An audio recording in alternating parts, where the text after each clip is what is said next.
Prabowo Subianto, Capres Koalisi Indonesia Maju, mengklaim sudah melakukan persiapan-persiapan dalam menghadapi Pilpres, yakni salah satunya menyusun master plan kemiskinan. Dan roadmap ini dibuat bareng tim Presiden Joko Widodo. Master plan disebutnya untuk menyelesaikan permasalahan kemiskinan hingga kurang gizi di Indonesia. Ini dia info terkini Widya.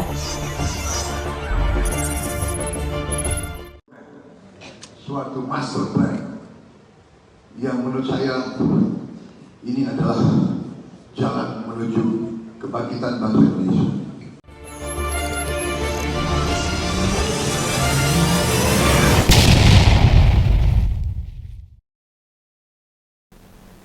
Apa yang janggal dari pernyataan itu? Tidakkah ada hal aneh dengan yang dia ungkapkan? Sebagai orang yang paham dengan proses pemerintahan, pasti ngakak dengar perkataan itu. Karena gini ya, Pak Jokowi itu kan statusnya sekarang ini masih tunggal Presiden Indonesia. Sebagai presiden, dia tidak boleh merangkap jabatan apapun. Itu clear. Lah kalau Pak Prabowo, hayo, ada yang tahu nggak? Selain menteri, dia ini punya jabatan apa lagi? Banyak banget. Seperti yang dibilang di beberapa pidato terakhirnya. Pernah ngurusi IPSI, Ikatan Pencaksilat Indonesia. Pernah jadi Dewan Pembina Induk Koperasi Unit Desa atau INKUD. Ketua APSI, APPSI alias Asosiasi Pedagang Pasar Indonesia dan lainnya. Nah, semua orang tahu sekarang ini tidak hanya Menteri Pertahanan, Ketua Umum sekaligus Ketua Dewan Pembina Partai Gerindra, namun juga Capres Koalisi Indonesia Maju. Lalu, apa kaitannya dengan master plan kemiskinan? Apa hubungannya dengan Pak Jokowi? Buat master plan itu harus sebagai calon pengganti Pak Jokowi. Tapi kalau nyusunnya sama tim Jokowi, ini jelas sebuah pernyataan fatal. Itu menunjukkan ada cawe-cawe, itu memperlihatkan campur tangan. Itu membuktikan ada intervensi. Bukankah beberapa kali Presiden bilang harus netral, tidak boleh memihak pada salah satu capres. Halo Pak Jokowi, gimana ini? Kok Pak Prabowo bilang nyusun master plan-nya sama tim jenengan? Agar tahu saja ya, roadmap merupakan dokumen perencanaan global untuk menata rencana program menjadi rencana induk pembangunan dan pengembangan pada topik tertentu. Dan dokumen itu disusun dari potensi serta masalah yang ada yang masih dimiliki. Bukankah paparan Prabowo itu memperlihatkan pemerintah Pak Jokowi belum punya master plan kemiskinan dan penanganan gizi buruk? Tolong dong tim dari tim Koalisi Indonesia Maju atau penggawanya Gerindra. Ini semua diklarifikasi. Ini Pak Prabowo mau melanjutkan pemerintahan Pak Jokowi loh, atau malah mau merusak citra Presiden Indonesia? Apa ini blunder yang sama seperti yang disampaikan cawapresnya ketika menyebut program dana abadi pesantren dan KIS lansia? Oh iya, dua program itu pasti didukung semua rakyat Indonesia. Hanya lucunya itu, program sudah dijalankan sekarang ini, duit dan implementasinya sudah. Lah kok disampaikan lagi? Apa Pak Prabowo sebagai salah satu lansia di Indonesia belum dapat layanan KIS lansia sehingga Mas Gibran mengingatkan lagi? Atau pengen juga menerima KIS lansia Pak Prabowo? Artinya, penyusunan master plan kemiskinan itu nggak mungkinlah dibuat bareng tim presiden. Pak Prabowo itu suka banget sama Pak Jokowi. Cerita atau mau pilpres saja nyolek-nyolek nama presiden terus. Kita tahu sih, faktor itu yang membuat namanya masih unggul di survei. Tapi tenang saja, tenang. Melawan orang main klaim suka bawa nama orang lain bakal terjebak sendiri nantinya. Dengan kondisi fisik dan psikis Capres Koalisi Indonesia Maju sekarang ini, jelas yang ada hanya kepayahan saja. Bawa-bawa nama Jokowi hanya sebatas kepentingan elektoral. Dan begitu dilantik, percaya saja sudah nggak mau lagi disangkut pautkan sama Pak Jokowi. Lah jangankan komunikasi rutin sama Presiden ke-7, Gibran yang jadi wapresnya bisa dimasukin kotak nantinya. Tugasnya cuma gunting pita, meresmikan proyek, memberesi masalah bila masih ada. Tapi ngurus proyek nggak bakalan diajak.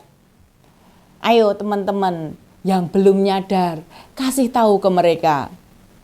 Di akhir masa pemerintahannya tahun 2024, Presiden Jokowi menyadari ia masih punya PR besar, yakni menuntaskan 2 pekerjaan rumah, masalah kemiskinan dan stunting alias gizi buruk. Ya jelas, 2 hal itu tugas terberat Pak Jokowi saat Oktober nanti ia harus meletakkan jabatannya. Menilik data tim riset CNBC Indonesia, dalam 4 tahun terakhir ini, rapor angka kemiskinan Indonesia masih fluktuatif. Jangankan terus turun seperti yang ditargetkan, tapi justru meningkat.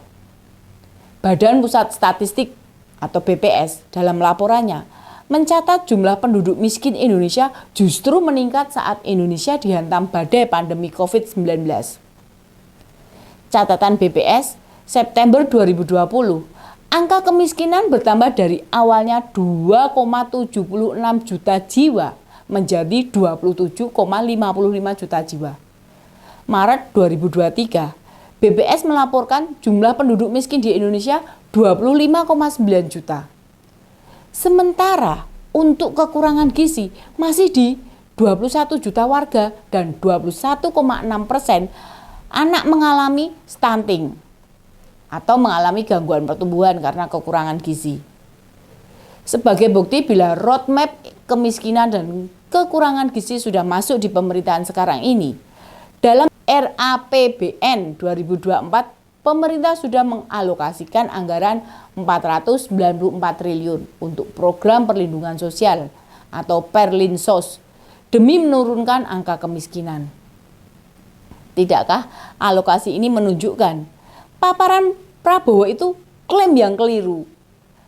Pemerintah Jokowi juga telah menetapkan kebijakan untuk mengatasi masalah kekurangan gizi dan menurunkan stunting, seperti kebijakan penyediaan bahan pangan lokal untuk asupan makanan yang sehat dan bergizi.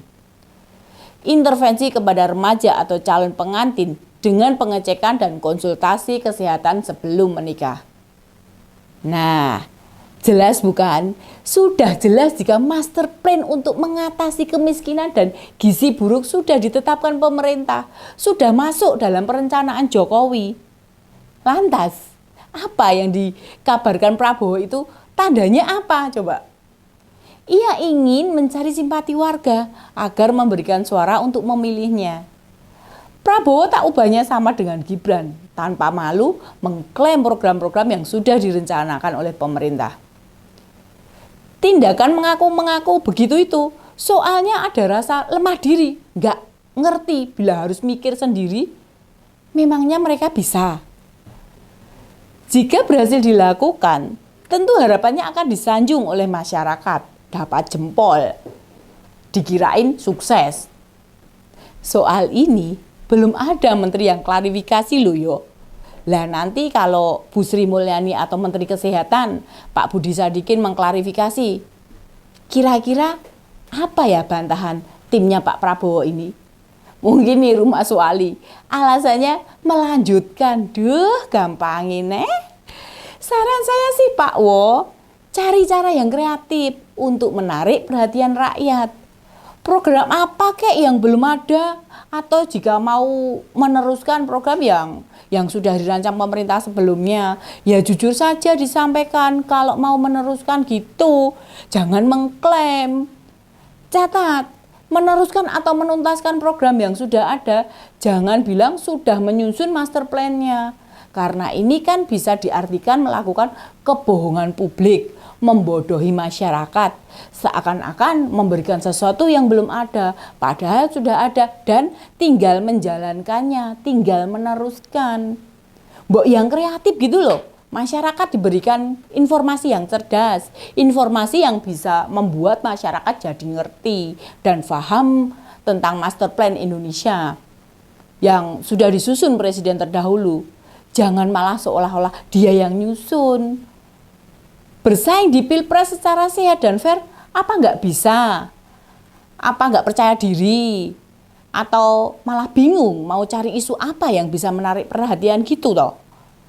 Kalau di Pilpres 2019, lalu isu politik identitas, mungkin saat ini nggak laku karena peta politik sudah berubah, sudah berbeda.